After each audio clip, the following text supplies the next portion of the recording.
Olá, bem-vindo, bem-vinda ao Ponto 3. Em grande parte do mundo, o simples fato de ser mulher é um desafio muito grande. No esporte, essa disparidade e a dificuldade de inserção e destaque feminino podem ser facilmente observadas. A história das mulheres no esporte é marcada por muitas conquistas, determinação e paixão. Fica claro que mulheres são potências e podem chegar exatamente onde quiserem, independentemente da idade ou das barreiras que surgem pelo caminho.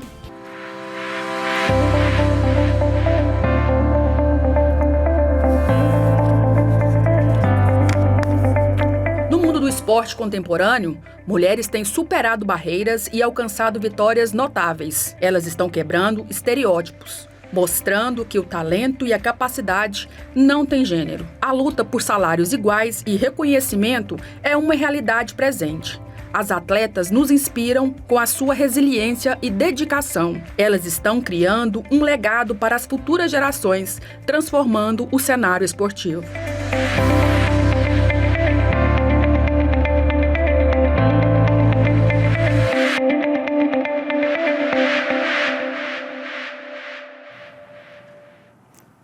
A mulher e o esporte. Nós vamos conversar sobre esse tema com uma dupla muito especial que eu passo a apresentar agora. A Larissa Galati, que é doutora em Educação Física da Unicamp, e a Larissa Rodrigues, para-atleta olímpica de natação. Eu recebo vocês duas, como são duas Larissas, eu vou combinar com vocês que vou chamar a professora Larissa e a Larissa, para a gente não se confundir aqui.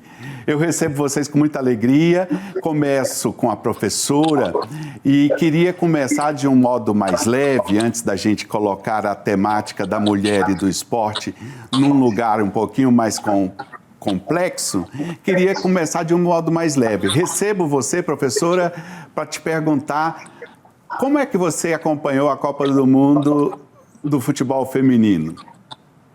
Olá, pessoal, é um prazer estar aqui falando desse tema tão relevante, né?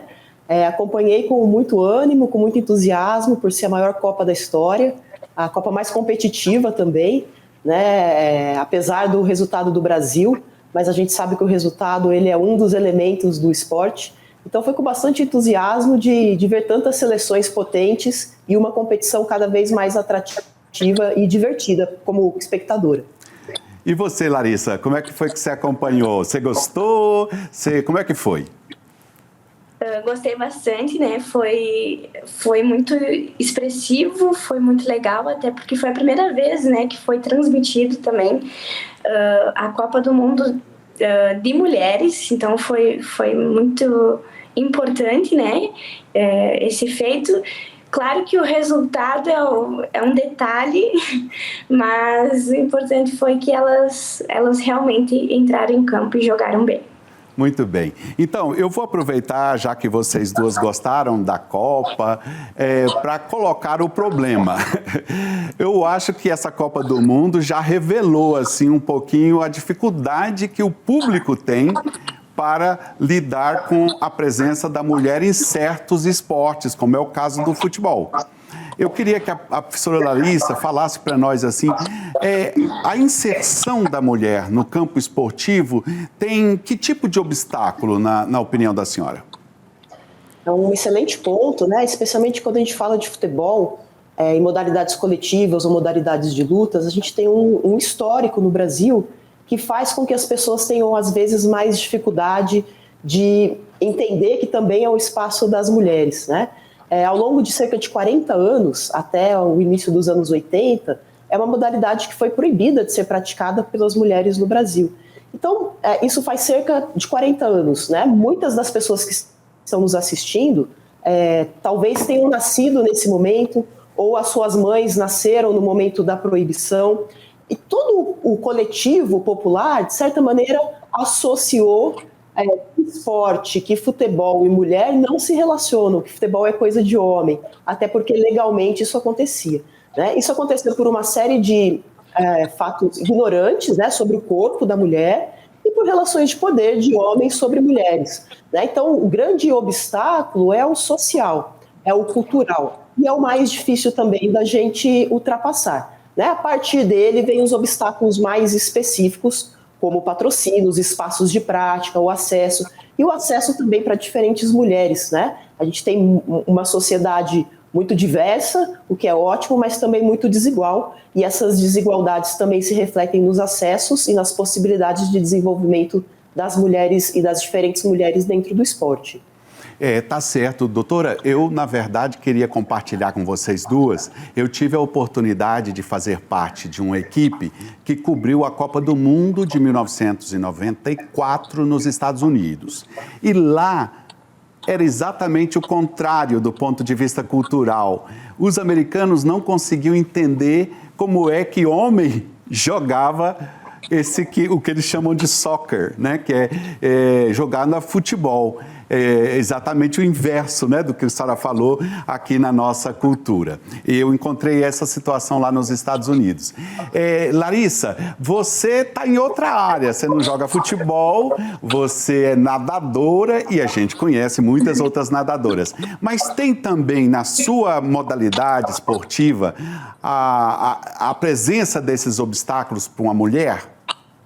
Sim, no caso do Paralímpico é um pouco menos, mas a gente encontra bastante, né? Muito no quesito social e cultural, né? E também em todas as outras questões que envolvem realmente salário, patrocínio, mas está muito ligado ainda no quesito cultural e social, porque a mulher, ela tem o potencial e ela se exige tanto quanto o homem, né? Então, a gente acaba encontrando uma maior dificuldade nesse quesito social mesmo, de que talvez se exigir tanto ou se esforçar tanto, até porque o nosso corpo também acaba modificando muito, né? E por conta da natação, a gente, claro, acaba tendo músculos mais fortes, mais definidos, e que socialmente as pessoas acham isso feio ou ruim. Então a gente encontra muito nesse quesito mais social mesmo e cultural. Isso, pode ser até que pensem que há uma espécie de masculinização, né? Masculinidade no corpo da mulher que é atleta.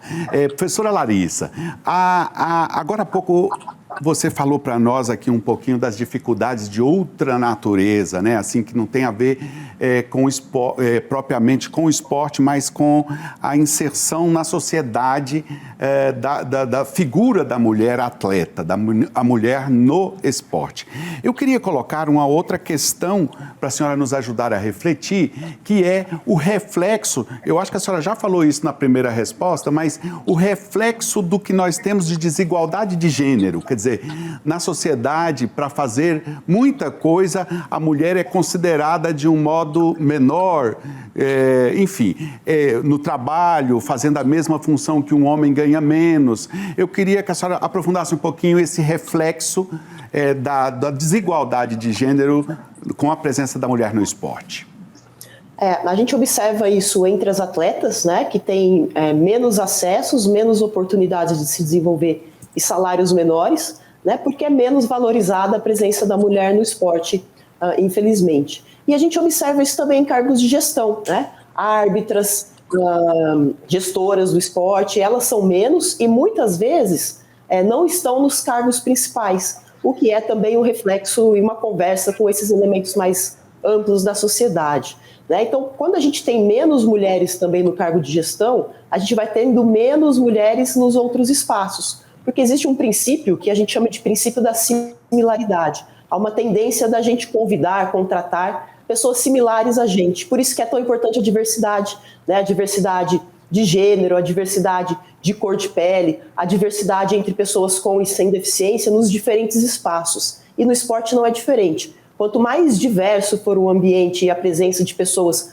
com diferentes origens, pontos de vista, pontos de inserção e possibilidades, mais caminhos a gente abre para mais pessoas também diversas, né? Então essa relação entre o social mais amplo e o esporte, ela é muito próxima, porque o esporte ele não é uma bolha, né? Ele não está separado da sociedade. Ele é mais um elemento que reflete, mas também é mais um elemento que pode ser o ponto de mudança, justamente porque é um fenômeno que apaixona tanto a gente, né? Quando eu estou lá na universidade escrevendo um texto, as pessoas não estão torcendo, se apaixonando pelo meu texto, mas quando uma atleta está competindo, a gente está acompanhando. Então, o poder também que o esporte tem de liderar essa transformação é muito importante. E acho legal a gente destacar esse início, né, de cobertura em TV aberta, por exemplo, como a Larissa atleta já destacou, né? E isso precisa se ampliar para outras modalidades. Por exemplo, eu nunca tive a oportunidade de ver a Larissa nadando em TV aberta, né? O esporte paralímpico, ele é uma realidade hoje, é uma realidade ainda mais recente, mas para quem pode acessar determinados streamings, né? Então, a gente ainda tem bastante coisa para crescer. Tem razão. Larissa, a professora já nos ajudou agora a formular uma questão para você que talvez quem está nos acompanhando em casa pode estar assim meio que falando, mas o padre ainda não falou disso, que é a questão de você ser uma pessoa com deficiência e que é uma grande atleta. Então, é um universo, um universo que você talvez fica duplamente encontrando obstáculos. Primeiro, por ser uma pessoa com deficiência e segundo, por ser mulher. Eu queria que você contasse um pouquinho de como é que você se situa, como é que você está dentro desse mundo aí. Eu vivo bastante diversidade, né?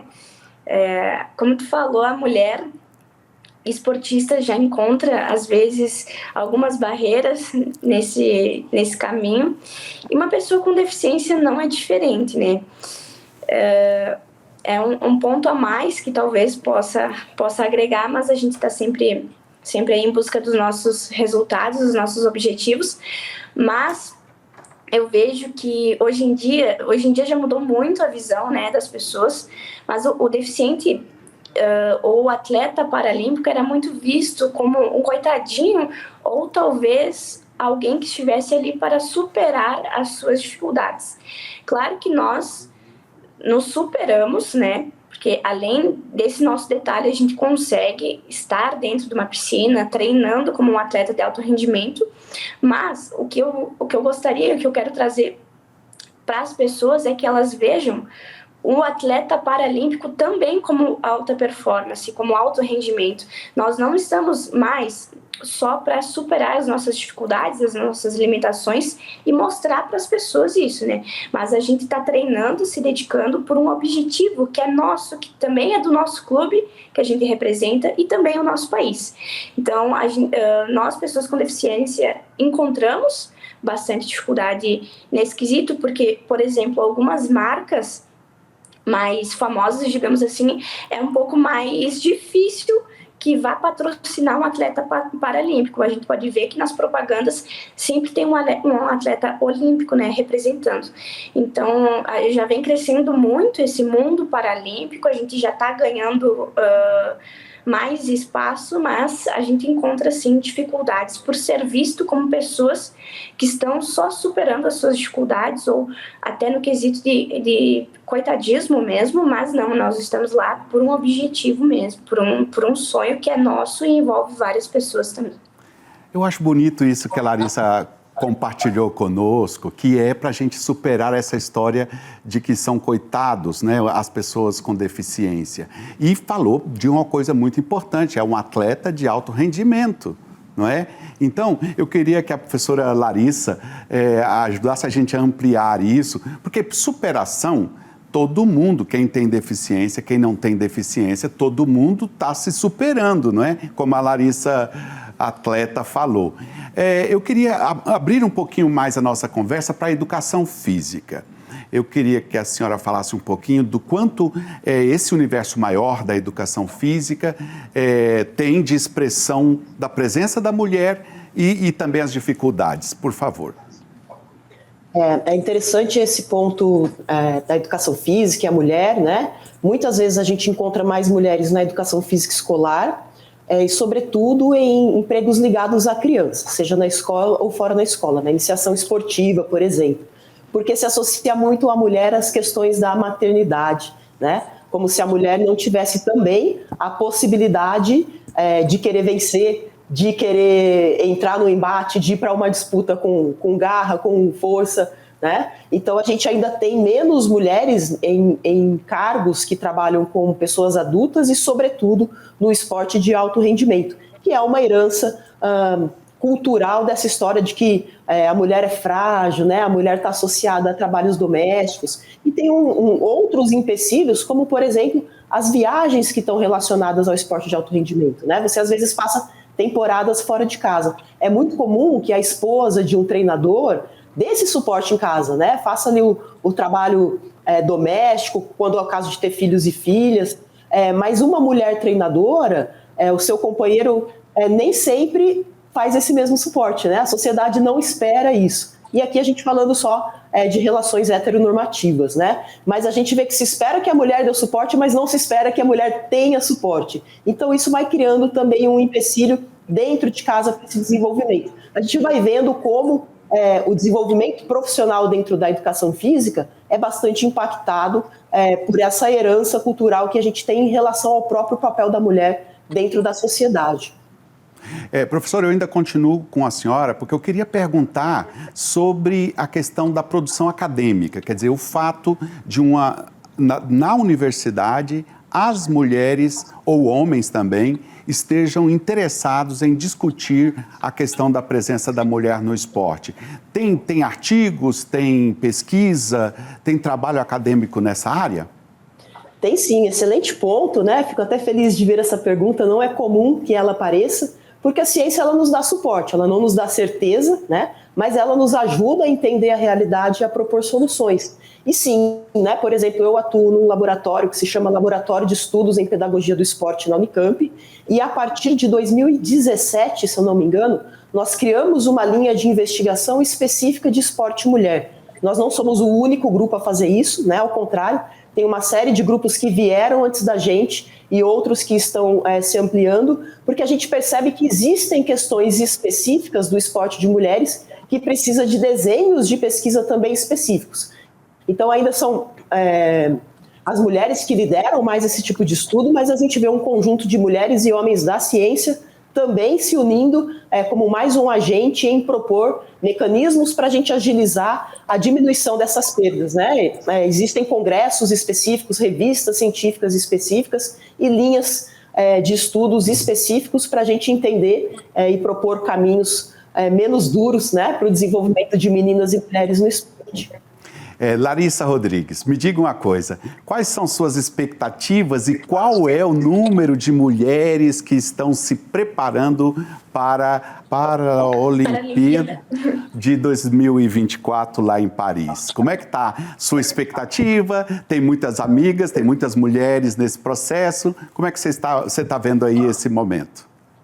Olha, a mulherada da natação paralímpica está se despontando muito. Não sei se vocês estão acompanhando, mas está ocorrendo nesse meio tempo o Mundial de Natação e está saindo muita mulher medalhista, campeã mundial, recordista mundial também. Então a mulherada realmente vem muito forte.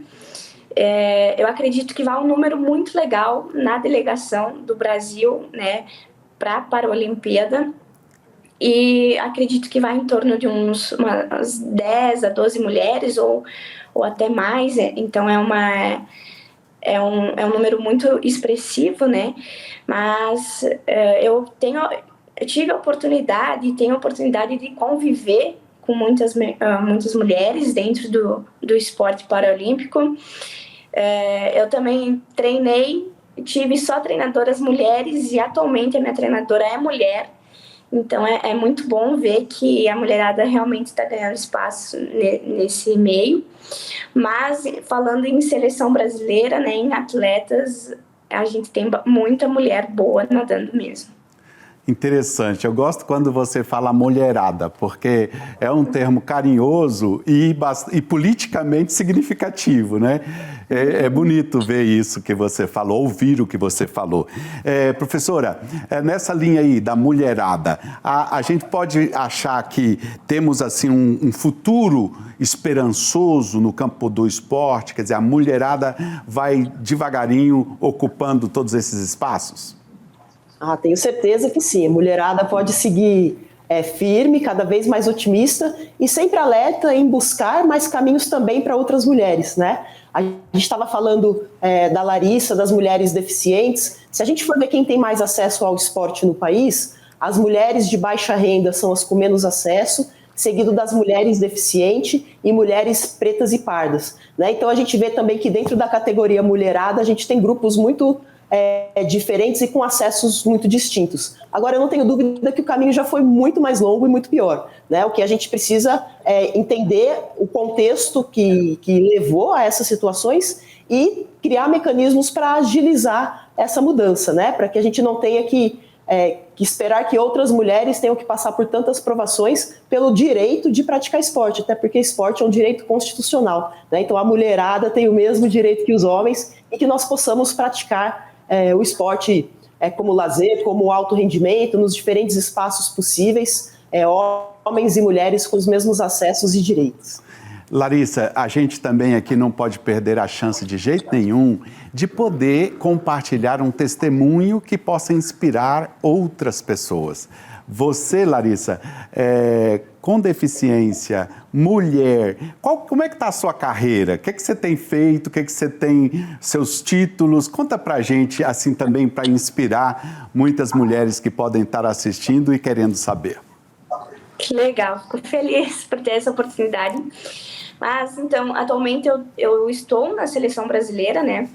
E no ano de 2022 eu me tornei a terceira melhor atleta do mundo em 2 provas, o 200 metros livre e 150 medley. Também, atualmente, eu sou a recordista brasileira no 150 medley. E a gente está treinando, se dedicando muito, né? A minha treinadora, nós estamos fazendo uma preparação e uma planilha de treino para Paris 2024. Esse é o meu principal objetivo pro ano que vem, né? E estamos aí na batalha, na luta de todos os dias, treinando, né? Cada vez mais para poder fazer parte da delegação que vai ir para a Paralimpíada e representar o Brasil muito bem. Puxa, que bom. Olha, a gente estava falando aqui parecendo que era pouca coisa e a gente está vendo aí os títulos da Larissa, né? As marcas que ela já chegou, até como melhor do mundo em alguma modalidade, né? É muita coisa. A gente aqui coloca, fazemos a nossa reverência à sua estatura como atleta, viu, Larissa? E desejamos que você, cada vez mais, possa fazer sucesso, especialmente quando chegar à Olimpíada. Muito obrigada. Professora, a gente também, assim, queria dar esse espaço para a senhora falar um pouquinho da presença da mulher como pensadora, especialmente no campo do esporte. Então, do mesmo modo que eu pedi à Larissa para compartilhar a experiência dela, pessoal, queria também que a senhora fizesse isso como um testemunho aqui no nosso programa. Muito obrigada por esse espaço, né? Eu estou já há alguns anos na carreira acadêmica e sempre trabalhei e pesquisei esporte. Tive um orientador homem que me abriu esse caminho, o professor Roberto Paes, mas a gente tinha menos mulheres nesse espaço. Hoje a gente tem muitas mais, né? Muito embora ainda não sejam maioria, e muitas pessoas dentro da academia interessadas em oferecer uma oportunidade a mais mulheres, tanto para estudar a temática específica de esporte e mulheres, como para estudar o esporte nas suas diferentes possibilidades, né? Então, quero deixar também um encorajamento para as jovens, para as mulheres de qualquer idade que tenham interesse na pesquisa, no envolvimento acadêmico, nos estudos sobre ciências do esporte, que busquem também esse espaço, né? Que ele também é possível. Então, acho que é mais um convite, né, do que qualquer outra coisa nesse momento. Tá bem. Larissa, do mesmo modo que a professora fez, eu queria que você falasse uma mensagem para as jovens que gostem do esporte, pode ser a natação, que é o seu esporte, mas qualquer esporte, se você pudesse dar uma palavrinha, uma mensagem, digamos assim, para elas. Com certeza. Bom, quero falar assim para as jovens, né, para as adolescentes em específico, mulheres, claro que todas as outras mulheres que estão nos assistindo se sintam, apreciem e também peguem essa mensagem para elas, mas em específico para as adolescentes, né, que esporte é bom, é preciso e além de qualidade de vida, ele nos ensina muitas coisas no dia a dia. Então, eu quero fazer um convite a todas as meninas, adolescentes e jovens que não praticam esporte, não precisa ser de alto rendimento, mas que comecem a fazer parte, se vincular ao esporte, né? Que com certeza vai mudar muito a visão de vida, vai mudar a forma de pensar, muitas vezes até de se expressar. Então, o esporte vem para agregar muitas coisas na nossa vida, e não só de saúde e qualidades físicas, mas também emocionais e intelectuais. Então, quero fazer um convite a todas as adolescentes, meninas, né, jovens, que façam parte desse meio, que com certeza, quando a gente começa a conviver com pessoas que praticam esporte, e nós começamos a praticar o esporte, a gente quer estar cada vez mais próximo de pessoas esportistas e cada vez mais vinculado ao esporte. Então, né, às vezes nem sempre é fácil, né, começar, às vezes a gente tem um pouquinho de preguiça, de procrastinação, mas eu posso garantir que o esporte vai mudar a vida delas. Que bonita mensagem. Te agradeço muito, viu, Larissa? E como eu disse agora há pouco, e também me despedindo, nós podíamos ficar muito tempo, mas encerramos o programa, mas desejando para você muito sucesso na sua carreira, viu? E obrigado por ter participado do programa. Eu que agradeço. Muito obrigada. Professora Larissa, da mesmo modo, agradeço muito a sua presença, que enriqueceu muito a nossa conversa. Muito obrigado. Muito obrigada e parabéns por abrir o espaço para essa temática. Agradeço também a você que esteve conosco no programa de hoje com esse tema tão especial. Semana que vem a gente está de volta. Um abraço e até lá.